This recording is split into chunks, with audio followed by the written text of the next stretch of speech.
Thank you.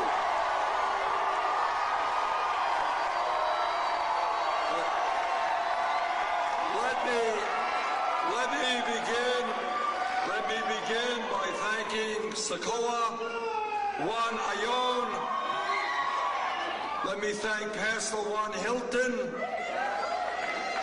And let me thank especially Rosario Dawson for that wonderful introduction.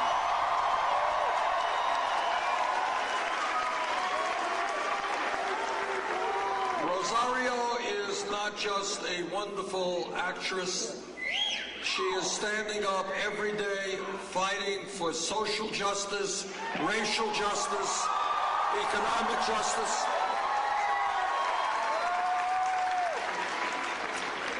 Let me also apologize to the many people who couldn't get in. What ended up happening is we were supposed to be in Wyoming today.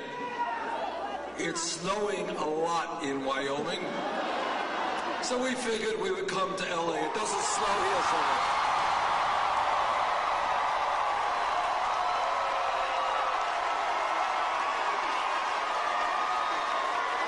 And the problem that we had is we sent out an email and many, many thousands of people responded. This place only holds, I think, 2,300, and we have people outside. But this I promise, we will be back. There will be a larger venue.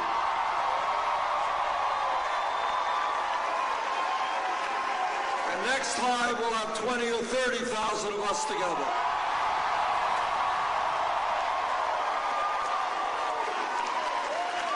Let me get right to the point and pick up where Rosario left off. There's some mythology going around out there that we cannot win this election. That is mythology. I'll tell that to the people in Idaho and Utah last night.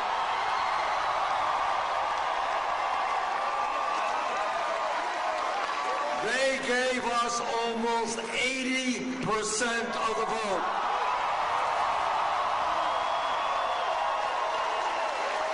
Tell that to the people in 9 other states where we won in almost every instance overwhelming victories.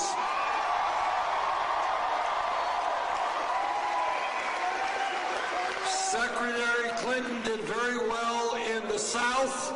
We are out of the South. We're in the West now.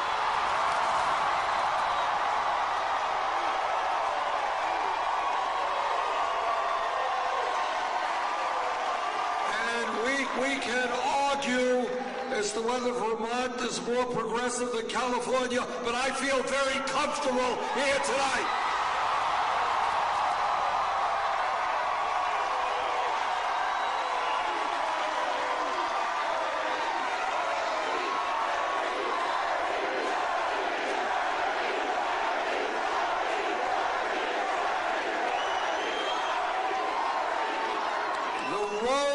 To the White House goes right through the West and right through California on June 7th.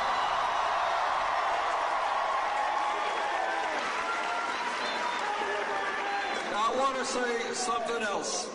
Rosario was talking about the media and she made some very important points, and I'm going to pick up on that in a moment.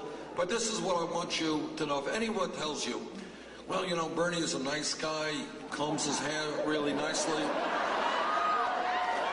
A1 dresser, all right? But, you know, he just can't win a general election. Can't beat a...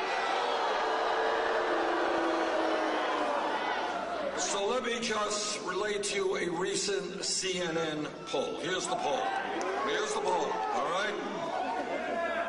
Hillary Clinton versus Donald Trump. Hillary Clinton did very well. She got 53% to 41 for Trump. She won by 12 votes. That's very good. Bernie Sanders won by 20 points. And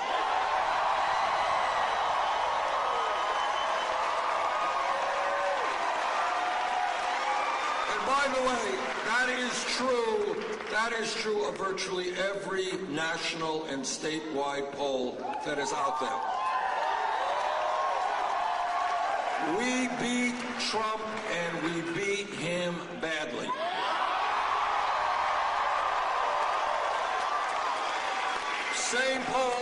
Same poll, John Kasich defeats Hillary Clinton 51-45.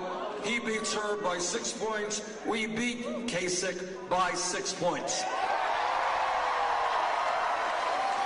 Listen to this. Same poll. Ted Cruz, 48%. Ted Cruz, 48. Hillary Clinton, 48. Bernie Sanders, 55. Cruz, 42.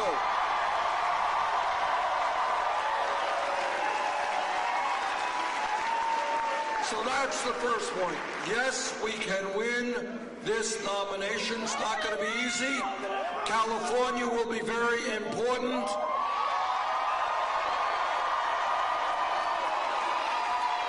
On June 7th, we're going to need a massive voter turnout. People can vote early, do that. But what I want to do also is just take a moment to tell you some of the differences between Secretary Clinton and myself, because they're really substantive differences.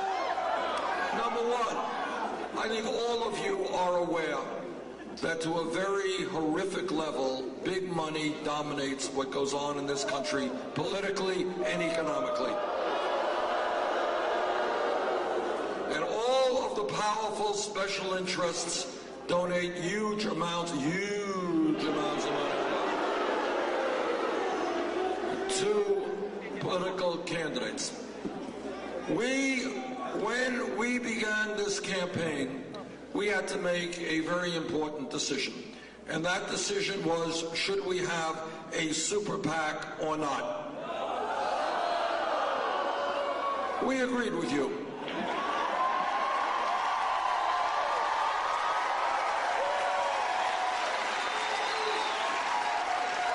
And here's why. I don't represent the billionaire class. I don't represent Wall Street or corporate America or all the big money trusts. So we decided it would be hypocritical to ask them for money or to take their money. What we chose to do is something very, very different, and in this day and age, pretty radical. What we did is we went out to the middle class of this country and working families, and we said, if you want to be part of a campaign that is going to take on big money and transform this country, we need your help. And you know what happened? And this, to me, honest to God, is mind-blowing. Never would have believed it could have happened. In the last 10 months, we have received well over 5 million individual campaign contributions.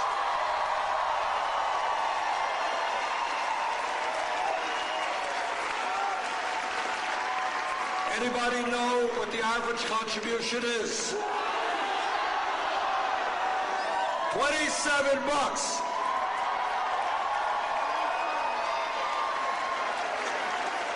That is revolutionary unto itself, because what we are showing is you can run a winning national campaign without begging the ruling class for money.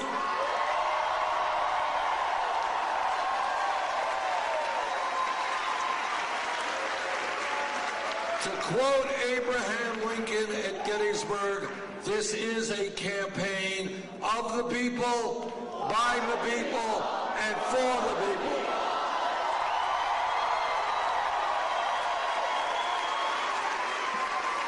Now that's how we have raised our campaign contributions. Hillary Clinton has chosen to do it a slightly different way. Just a slightly different way. She has several super PACs. One of them recently reported raising $25 million from special interest, including $15 million from Wall Street. Now, in addition to that, as many of you know, Secretary Clinton has given speeches on Wall Street behind closed doors for $225,000 a speech. Now, this is what I think. I think if somebody is given $225,000 for an hour speech, it must be a brilliant speech, It must be a mind-shattering speech. It must be a planetary transformative speech. It must be written in Shakespearean prose. And I think the Secretary should share that speech with all of us.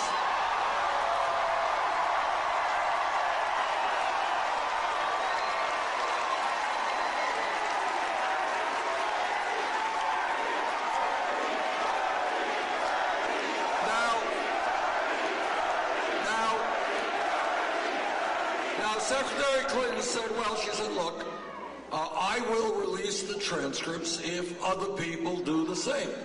So, I've got a dramatic announcement, L.A. You ready? It's a very important announcement. I am announcing tonight that I will release all of the speeches that I've given to Wall Street. And here they are. No speeches.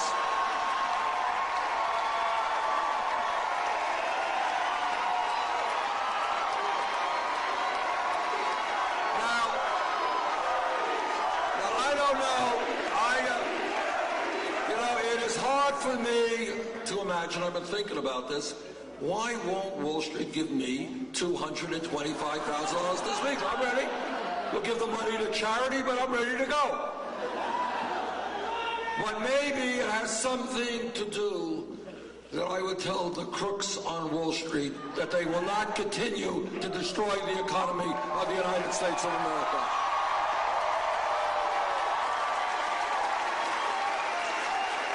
Maybe it has something to do with the fact that I would tell them that when you have a handful of financial institutions today with unbelievable political and economic power, we are going to break them up.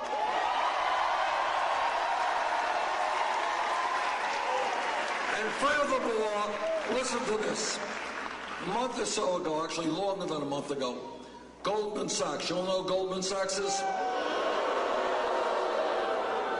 You know Goldman Sachs, okay.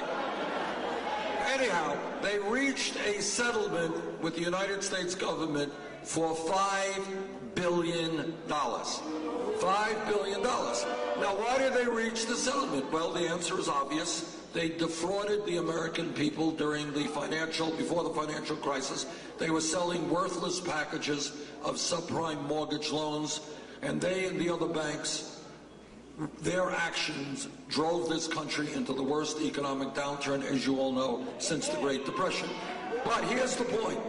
Some kid in Los Angeles or Vermont gets picked up today with marijuana. That kid will have a police record. But that's another story we're going to get to in a second. But if you are an executive on Wall Street whose recklessness, greed, and illegal behavior resulted in millions of people losing their jobs, their homes, and their life savings, you know what happens to you? Nothing. No, actually, that's not quite right. You get a pay raise. That's what happens to you. So we will, if my good friends on Wall Street choose to invite me there, what we will tell them is that there are going to be changes in the criminal justice system.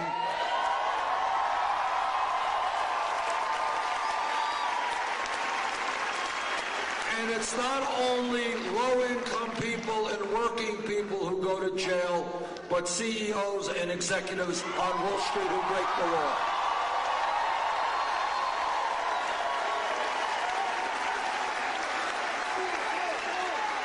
So I just want to know, do you think they're going to pay me $225,000 to tell them that? Probably not. That's all right. Another issue that Secretary Clinton and I disagree on, and that is the issue of trade. Now, trade is not a sexy issue. It's not an issue that the media covers virtually at all. It is an enormously important issue. That's right. What we have seen in the last many years are trade agreements like NAFTA, CAFTA, permanent normal trade relations with China.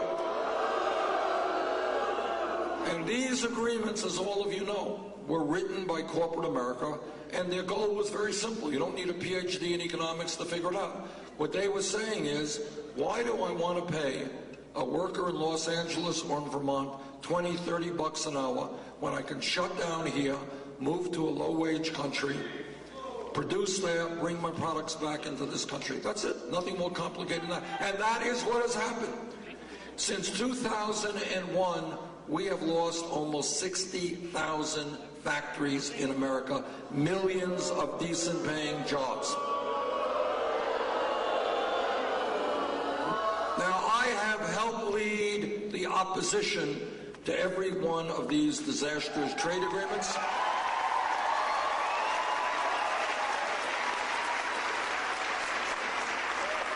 And I will help lead the opposition to this TPP.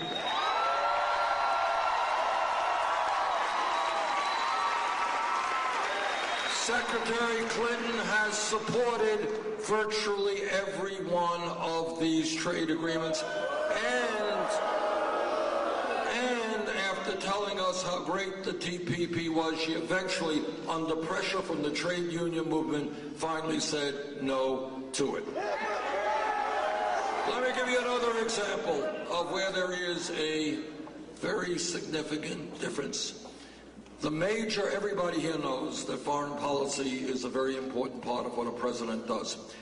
The most important foreign policy issue that we have dealt with in this country in modern history is Iraq. I listened very closely to what Bush and Cheney and all these guys had to say.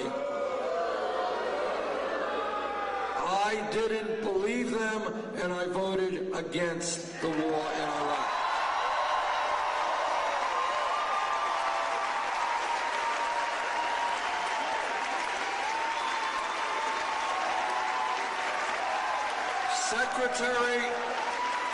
Secretary Clinton, who was then in the United States Senate, heard the same information that I did. She voted for the war in Iraq. Now, foreign policy is not easy stuff. It is not easy stuff. Nobody, it's complicated and everybody makes a mistake on this stuff. But one of the lessons that we should learn from history is that you just don't go around overthrowing governments without thinking through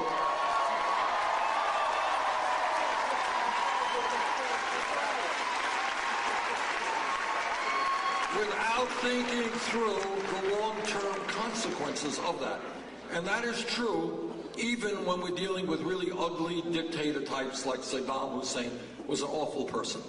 But what you got to do is you got to say, what happens the day after this guy is gone? What kind of political vacuum occurs? Who is going to fill that vacuum? And that is the same thing, or a similar approach, that she took when she was Secretary of State with Gaddafi. A dictator overthrew Gaddafi, and then we had a political vacuum, and ISIS now has a foothold in Libya.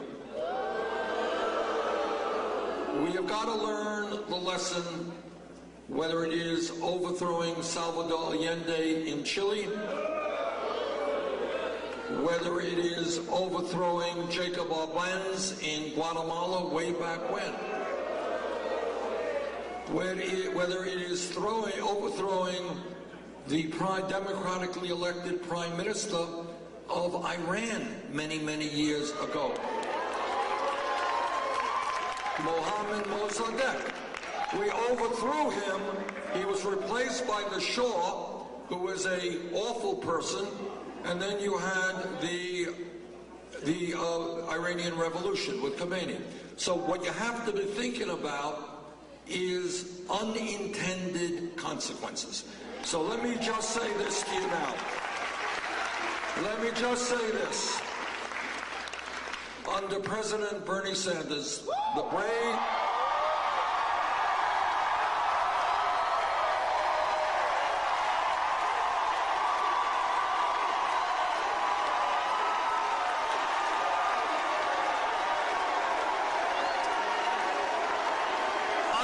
a Sanders administration, the brave men and women in our armed forces will not be involved in perpetual warfare in the Middle East.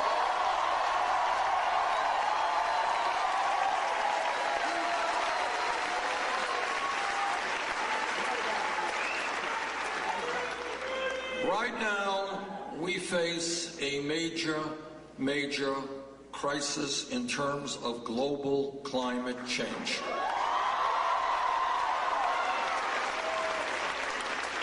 I'm proud to tell you that as a member of the Senate Environmental Committee, I have introduced the most comprehensive legislation ever introduced to combat climate change,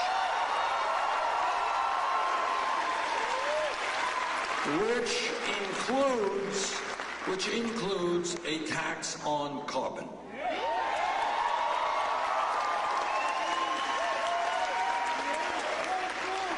I was one of the first people to understand and support making sure that the Keystone Pipeline was never built.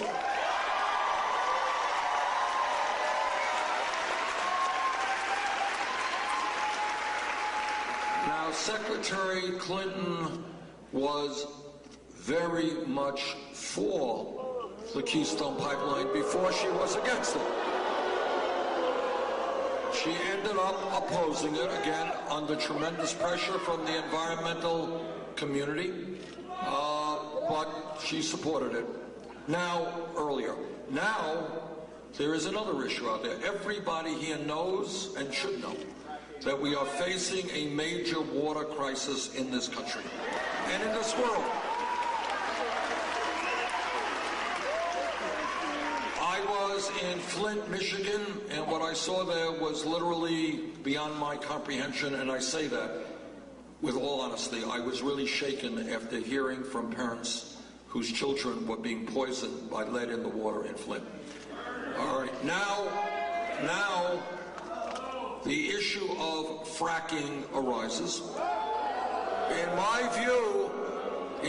view, we have got to move toward the elimination of fracking.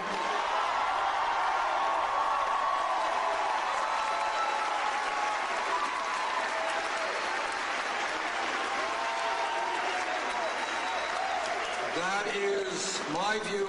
Unfortunately, that is not Secretary Clinton's view. Now, the reason that our campaign is doing as well as it is we're doing something pretty radical. We're telling the American people the truth.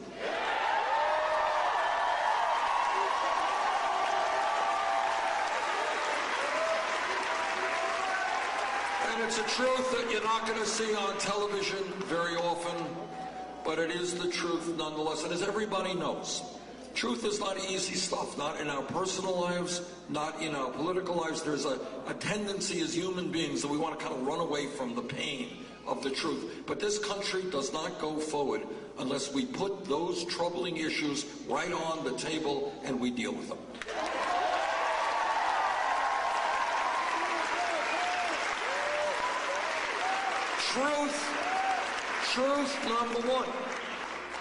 Truth number one is, people in our country. Just last night, I was in Arizona. I'll get to that in a second. No, sorry, I wasn't in Arizona. I was in San Diego. Thank you for telling me where I was. That's right. I've been a lot of places. And after the program, I was introduced to a man who was late in his 90s, who fought in World War II. And whenever I meet people like that, I think about the incredible sacrifices they and other veterans have gone through to preserve what is great in this country. And we owe them so much.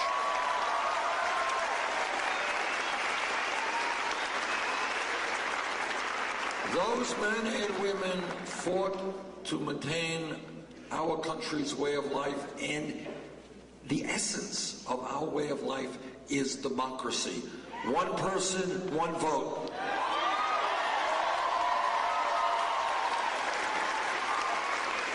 So it gives me no pleasure to tell you what you already know. that as a result of this disastrous Supreme Court decision on Citizens United, our campaign finance system is now corrupt, and we are seeing democracy being undermined. We now take it for granted. You read in the paper that some billionaire is deciding to support some candidate. That is not what democracy is about. That's oligarchy, not democracy.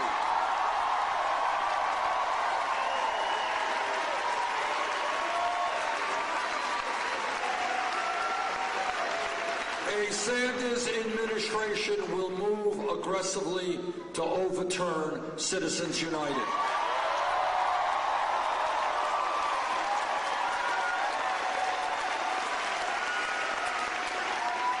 But it is not only a corrupt campaign finance system, it is the kind of voter suppression that we are seeing from Republican governors all over this country. You know, you would think that after all of the struggle and the pain and the death that we experience to make sure that every person, regardless of the color of their skin, had the right to vote, that discussion would be over with.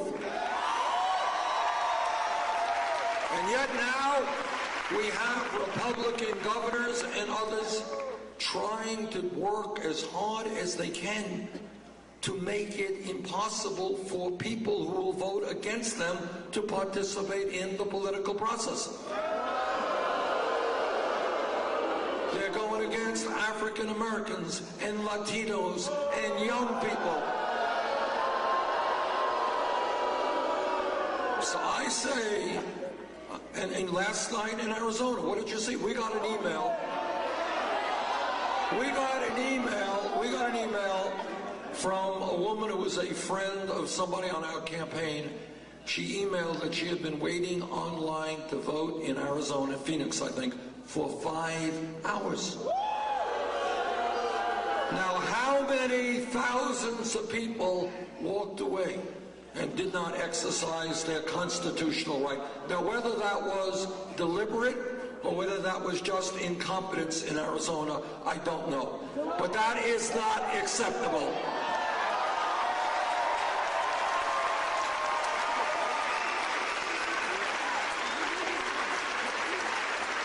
I say to all of those cowardly Republican governors who are working hard, who are working overtime to deny people the right to vote, if you are afraid of a free and fair election, get out of politics, get another job.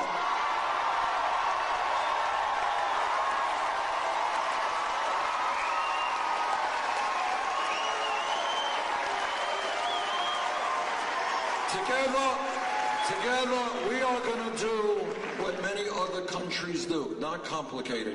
When you're 18 years of age, you are registered to vote. End of discussion.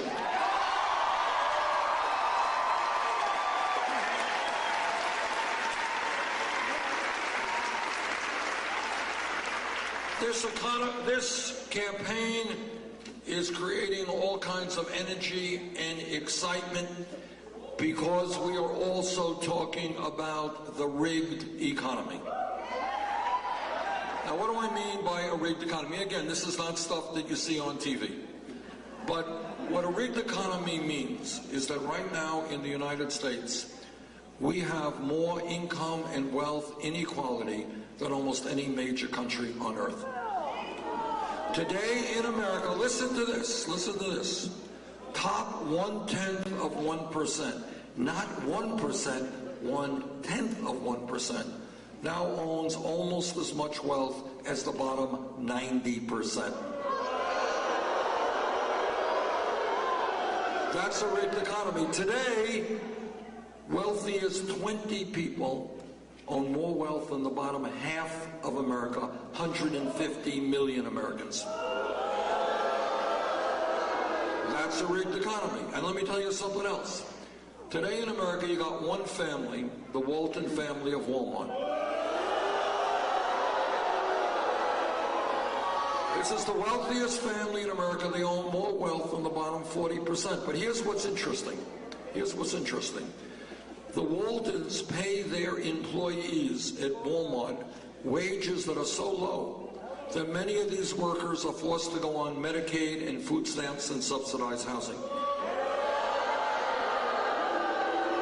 And here's what the rigged economy is about. You, through higher taxes, are subsidizing Walmart and the wealthiest family in America. That is pretty stupid.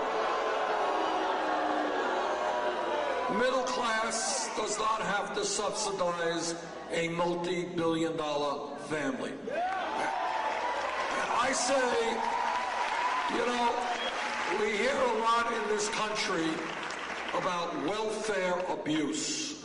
Well, the biggest welfare abuser in this country is the wealthiest family, Walton family.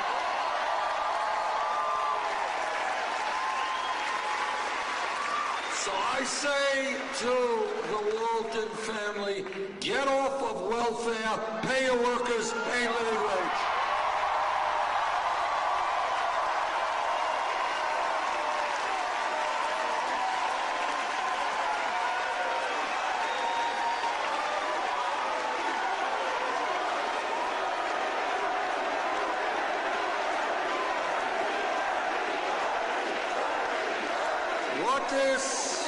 What this campaign is about is asking the American people to think outside of the box, not to accept the status quo of today as the status quo we have to live with.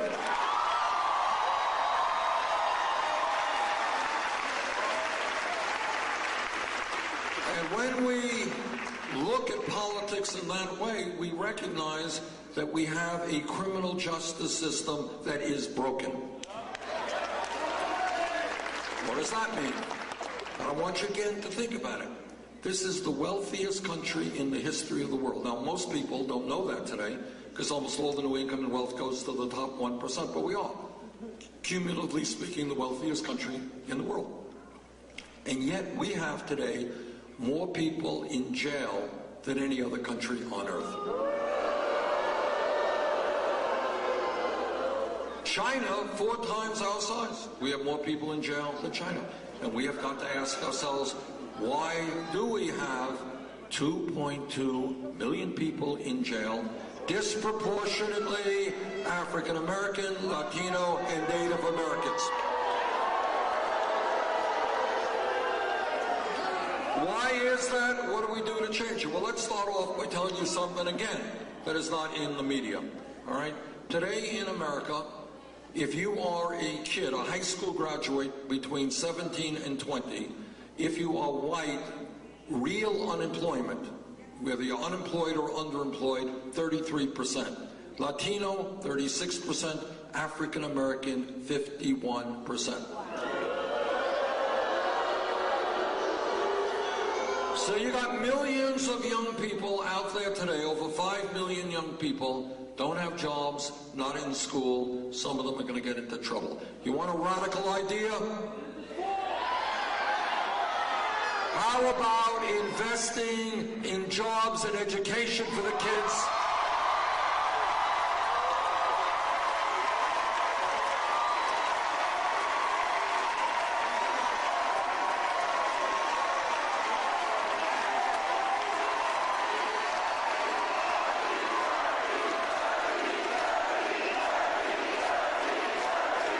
Jobs and education, not jails and incarceration.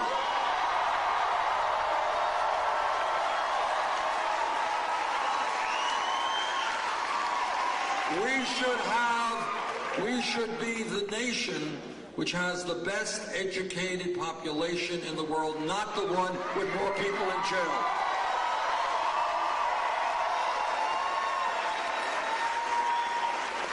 Now, all of us are tired of seeing on TV grainy videos of unarmed people being shot by police officers.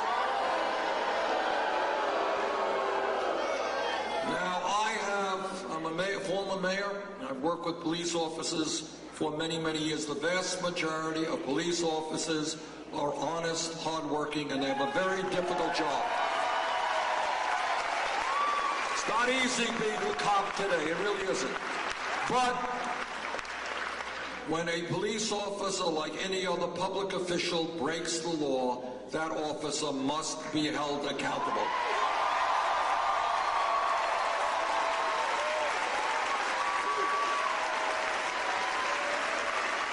We have got to demilitarize local police departments. We have got to make police departments reflect the diversity of the communities they are serving.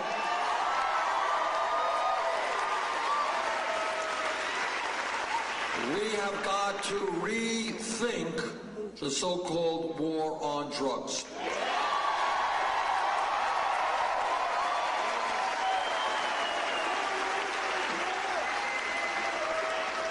Millions of Americans over the last 3 decades have received police records for possession of marijuana. And that is serious business. You try to go out and get a job, you got a police record, it is harder, you don't get a job, you don't get any income, bad things happen. Right now, under the Federal Controlled Substance Act, marijuana is listed as a Schedule I drug. That's the highest level. Alongside, if you can believe this, with heroin. You know, we can argue the pluses and minuses of marijuana, but it sure as heck ain't heroin, that's for sure.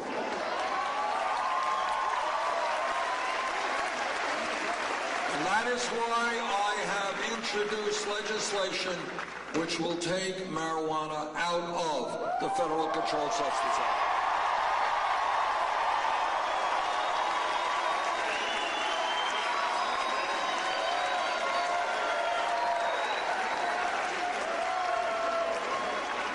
This campaign is surprising everybody for one simple reason. We listen to ordinary Americans, not just wealthy campaign contributors. And when workers all across this country are telling me they can't make it on $8 or $9 an hour. And that is why together we're going to raise the minimum wage to $15 an hour.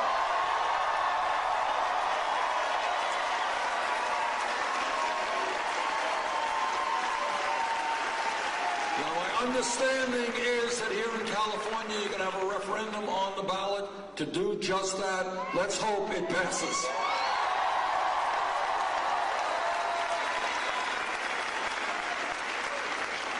This campaign is listening to women.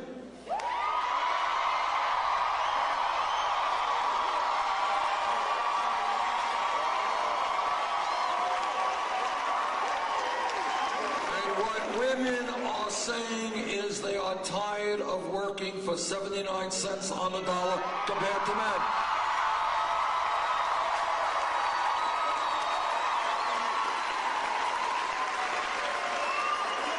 They want the whole damn dollar.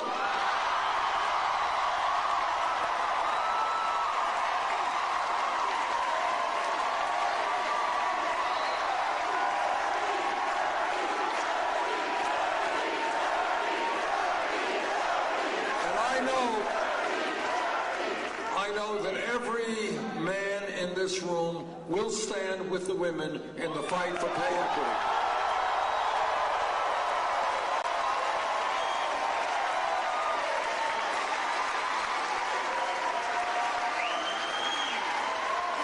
This campaign is listening to young people.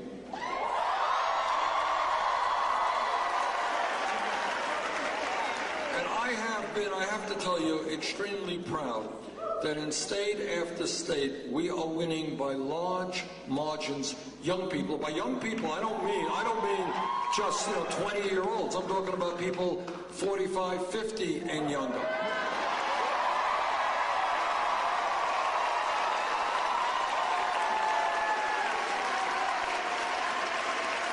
those of you who are in your 20s, you will appreciate in a few years that 45 is very young. It's not so old.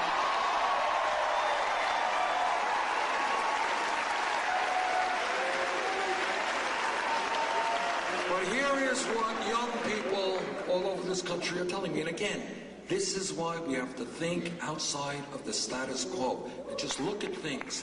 Here's what they're telling me. They're saying, Bernie, everybody told us, our parents told us, the TV told us, everybody told us how important it was for us to get an education, how important it was for our own lives and for this country, because we need a well-educated workforce. And we did it. We went out, we got a great education, but now we're stuck with $30,000 or $50,000 in student debt.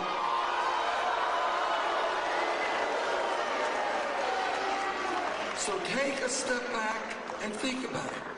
Why are we punishing millions of people because they got an education?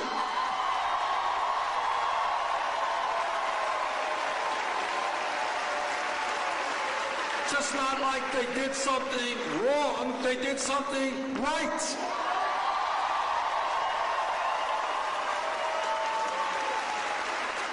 Now think about this as well. And this is going to happen. It'll happen sooner or later. Our job is to make it sooner. But think about this. 50, 100 years ago, whenever, very smart people, very courageous people said, you know what, in America, it should not only be wealthy kids who get an education. We don't want our children, we're working class, we're poor. We don't want our kids working on farms or in factories. We want our kids to have an education. And what they did, which was really quite incredible, they fought for public education in America. That means that every kid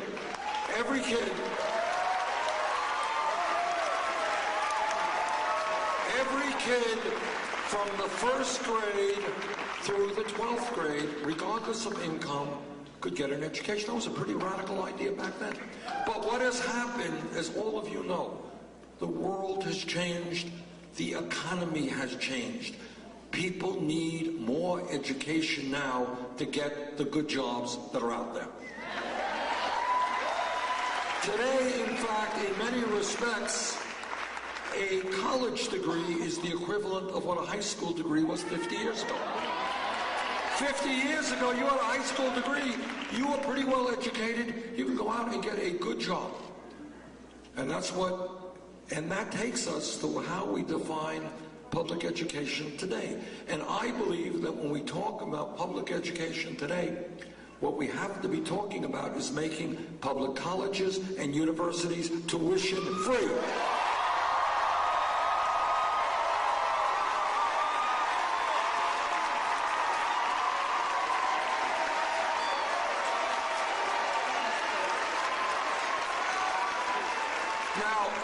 Some people think this is a radical idea. It really is not. It exists in Germany. It exists in Scandinavia and other countries. And you know what? Think about this. 50, 60 years ago in California, in New York, all over this country, public colleges and universities were virtually tuition free.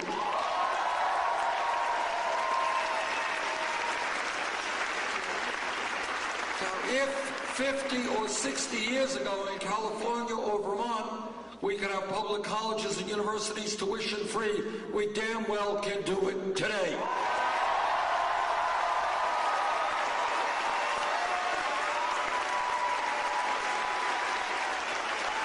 And here is what is revolutionary about that idea.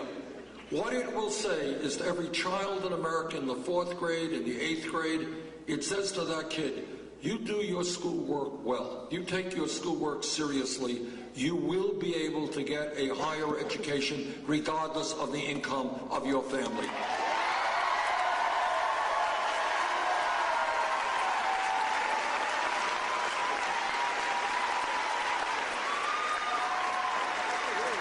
Second of all, we've got to deal with the disaster of student debt in this country right now. Anybody here with student debt? I talked to a guy in Iowa a couple of months ago. This guy has his late 20s, married, 2 kids. He is paying over 50% of his income back in student loans. All right, and on and on and on. I can tell you a dozen stories that are unbelievable. What's the point? The point is people should not be punished for decades paying off very high levels of student debt. What we will do is give people the opportunity to refinance that debt at the lowest interest rates they can find.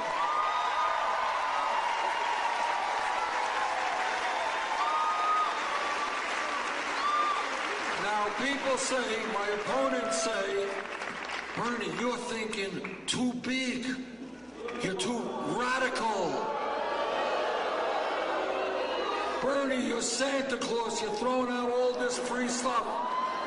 How are you going to pay for it? Okay, this is how we're going to pay for it. And again, think outside of the box. Think about this. 8 years ago, 2008, 2009, after Wall Street's greed, recklessness, and illegal behavior destroyed this economy, millions of people lost their jobs and their life savings and all that. What did Congress do?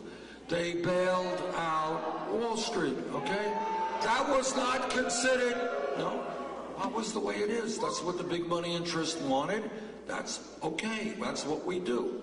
But somehow, if I talk about saying that we're going to have a tax on Wall Street speculation, which will bring in more than enough money to make public colleges and universities tuition-free and lower student debt, suddenly that is considered radical. I don't think so.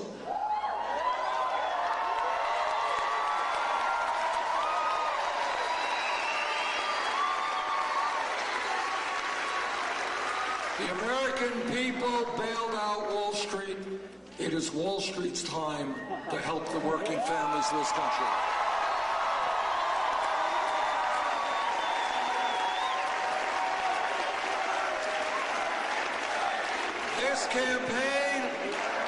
This campaign is listening to our brothers and sisters in the Latino community.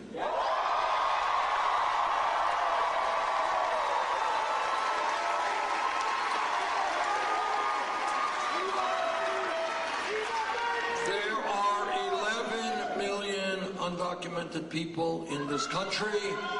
And what the Latino community is telling me is they are tired of living in the shadows, tired of living in fear.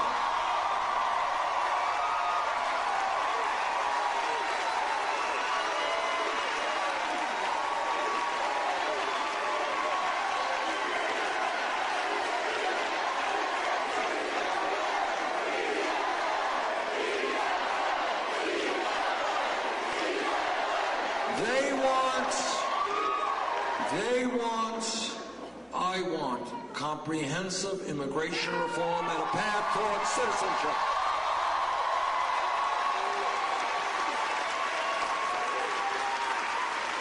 And if Congress will not do its job, I will use all of the executive power in the White House.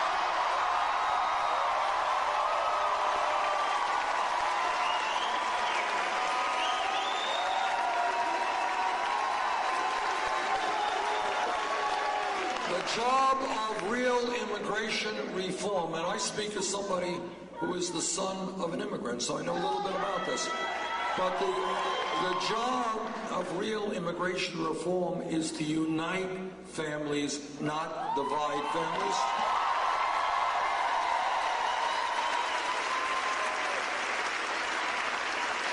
And therefore, we will end the deportations that are now taking place.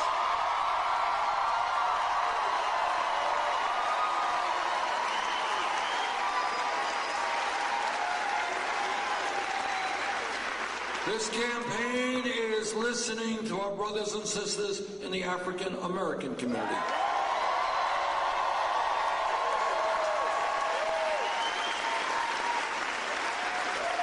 And they are asking, how does it happen that this government has trillions of dollars to spend on a war in Iraq that we never should have gotten into?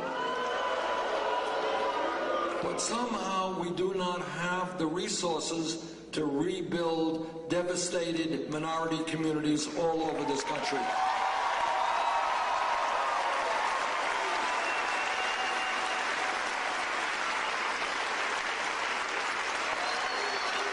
Just before I came up, we had a small meeting backstage, and a gentleman reminded me of something which I had forgotten about. I was in Baltimore, Maryland, a number of months ago, and I was in the community where Freddie Gray was killed. And in that community, and this is true all over this country, you could not find a grocery store. You got that? No grocery store. You could not buy fresh vegetables. All you had is these little stores selling beer and potato chips at very high prices.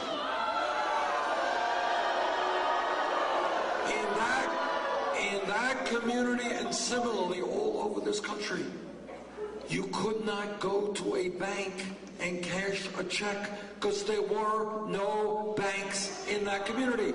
All there were the payday lender crooks.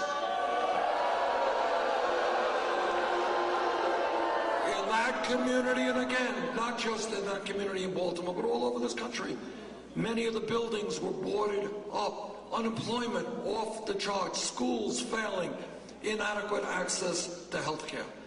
If we can give tax breaks to billionaires and fight a war we should never have fought, we can rebuild inner city America.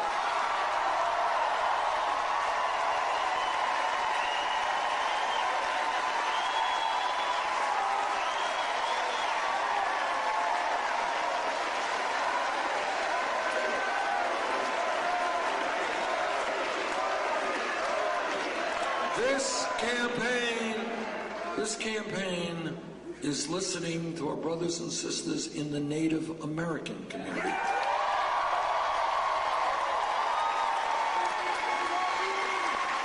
And everybody knows that from even before we became a nation, that the Native Americans, the first Americans, were treated absolutely shamefully. They were lied to. They were cheated. Treaties that they signed in good faith were broken. And today, all over this country, you're seeing Native American reservations and communities where the suicide rate of young people is unbelievable, where alcoholism, drug addiction is rampant, schools are inadequate, health care not available. We owe the first Americans more than we can ever pay them back.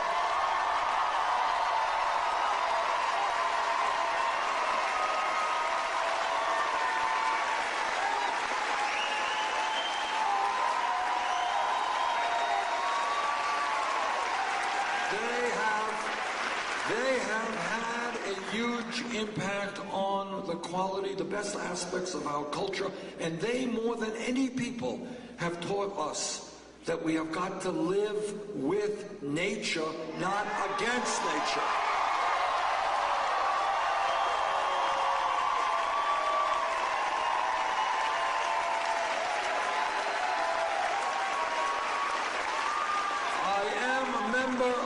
Senate Committee on the Environment.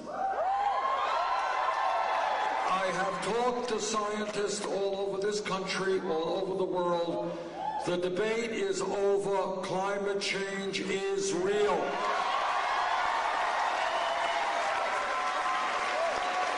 And it is caused by human activity, and it is already causing devastating problems in our country. You are experiencing it here in California and all over the world. Now, what the scientists also tell us, and this is scary stuff, is if we do not get our act together now, if we do not act aggressively now in transforming our energy system away from fossil fuel, the troubles we have today will only get much, much worse in the coming years.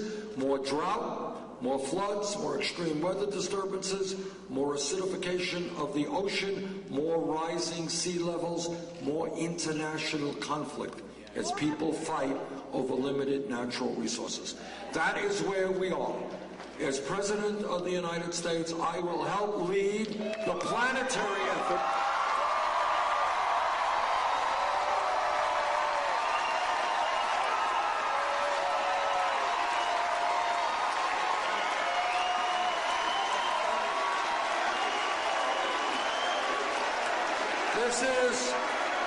This is not just an American issue. It is a global issue. We have got to take on the fossil fuel industry, transform our energy system.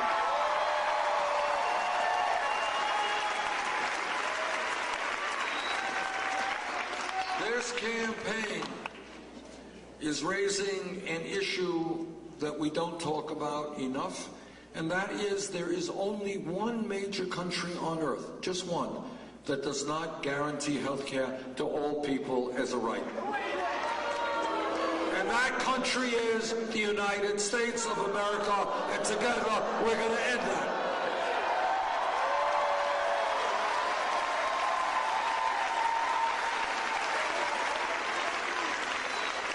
Now, I have been attacked. I've been attacked. And by the way, I see all of our great nurses here, and I want to thank them.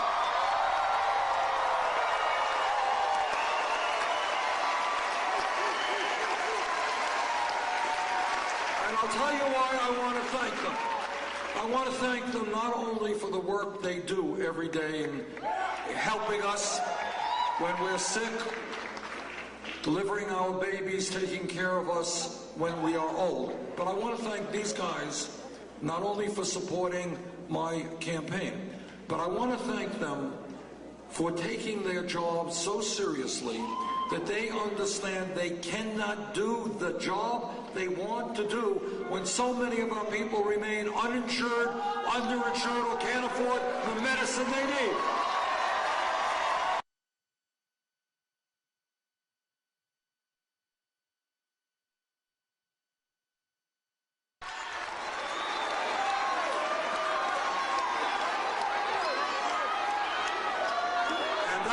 Why I agree with the nurses that we need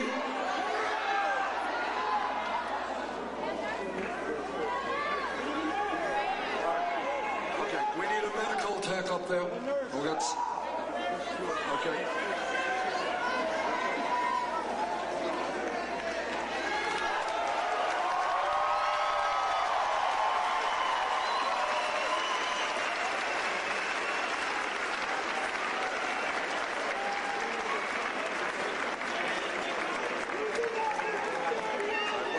Sometimes when people are standing for a while and get dehydrated, that's what happens. But it's...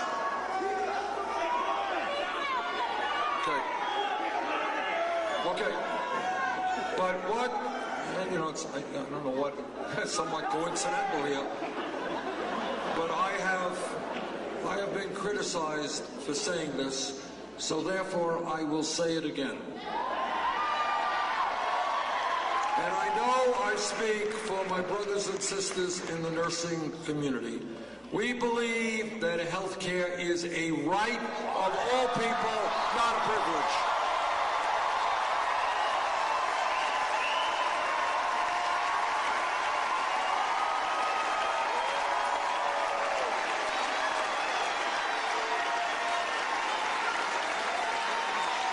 The Affordable Care Act has done a number of good things. We've done away with the stupidity of pre-existing conditions.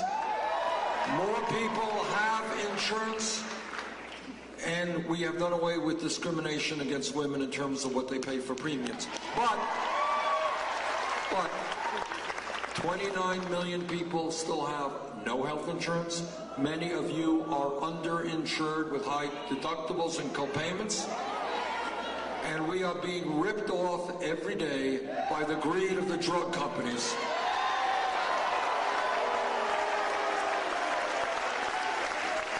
And that is why, together, we are going to pass a Medicare for all single-payer program.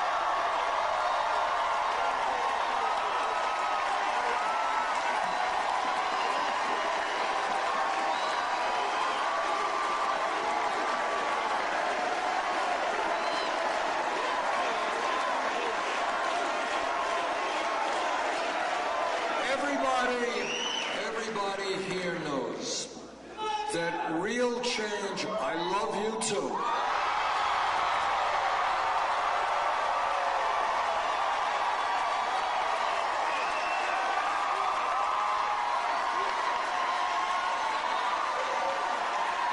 All of you give me the strength to keep going every day, and I thank you for that.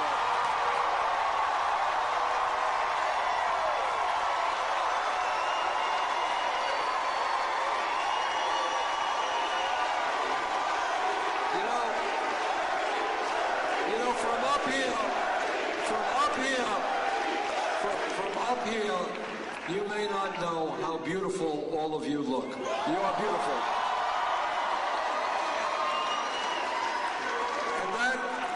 And that leads me to something, that's very important, and that is that all of you know that real change never occurs from the top on down. It always occurs from the bottom on up.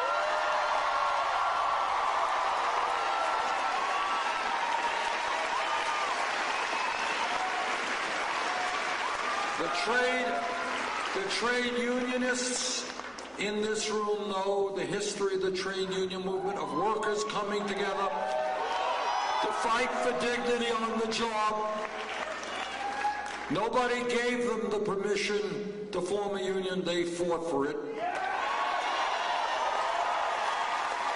Everybody here who knows the history of the civil rights movement knows that millions of African Americans and their allies made it very clear, struggled, went to jail, sometimes died, in order to make sure that everybody knew that racism and bigotry and segregation were not what this country was about.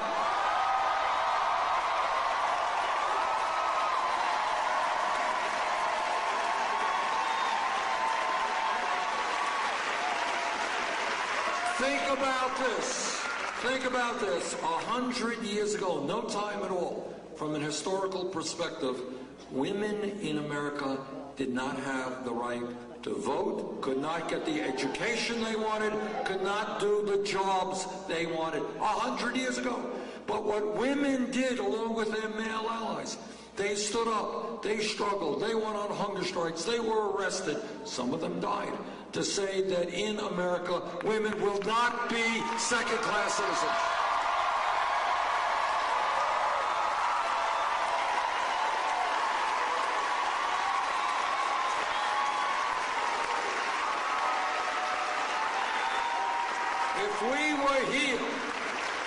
If we were here a mere 6 or 7 years ago, no time at all, and somebody jumps up and says, you know, Bernie, the $7.25 an hour minimum wage is a starvation wage. I think we should raise it to, say, $15 an hour. Now, what would happen, the person next to them would say, $15 an hour? You're nuts. That's double the minimum wage. Nobody will go for that. You're too radical. You're crazy. Well, you know what happened? Workers in the fast food industry, McDonald's and Burger King and Wendy's, they went out on strike.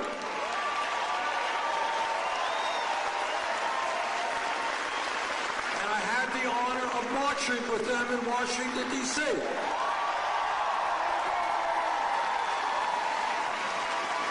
And then the word got out. And people began thinking about it and say, yeah, these guys are right, $7.25, you can't make it. And then Seattle, $15. San Francisco, Los Angeles, $15. Oregon, $15. California, $15.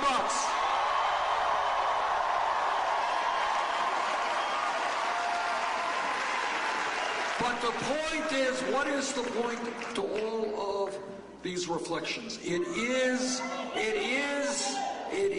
that when people stand up and fight back, they change the reality.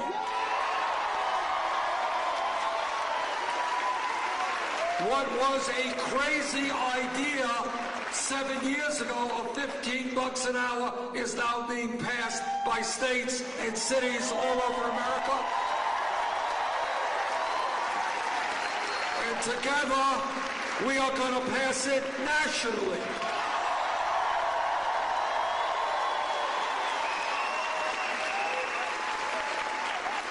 That is what this campaign and the political revolution is about. It is thinking not the way media wants you to think, oh, this choice or that choice. Do we cut education or we cut health care? Do we give $100 billion in tax breaks to the rich or $200 billion? That's the debate. That is not the debate that we accept.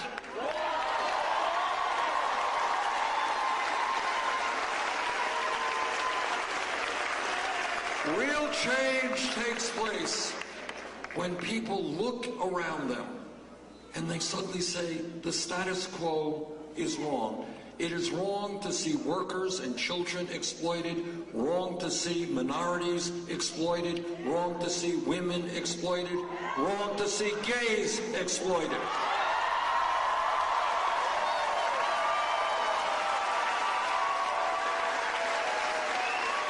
I want you to think about that. If we were here 10 years ago and somebody jumps up and says, you know, I think in 2015 gay marriage will be legal in every state in this country, nobody would have believed him. You're crazy. There's too much prejudice. There's too much homophobia in America. Can't happen. It happened because people stood up and did that.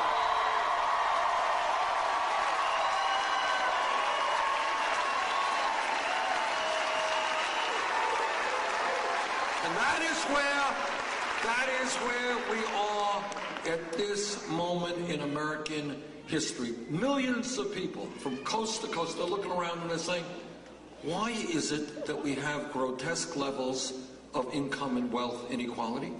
Why do people have to work 2 or 3 jobs to take care of their families? Why are we the only major country on earth that doesn't guarantee health care or paid family and medical leave to all of our people? Why are there communities around this country that are falling apart, where children don't get a decent education, don't have access to health care, where unemployment is off the charts? Why? Why do we have to accept it? And the answer is, when we stand together and we do not allow the Donald Trumps of the world to divide us up,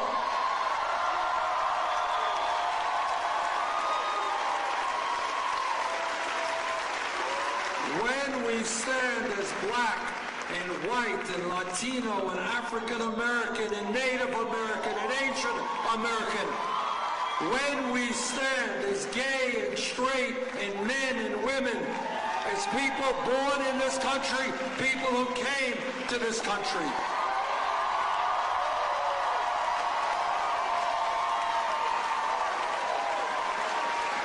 when we stand together and are prepared to have a vision and are prepared to fight, there is nothing we cannot accomplish.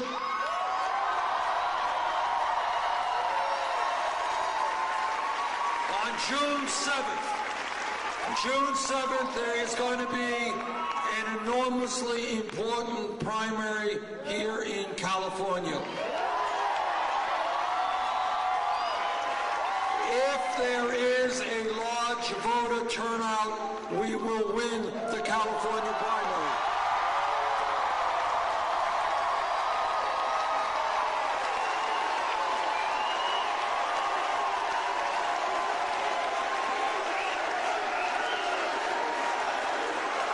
If we win the California primary with a decent vote, we're going together to the White House.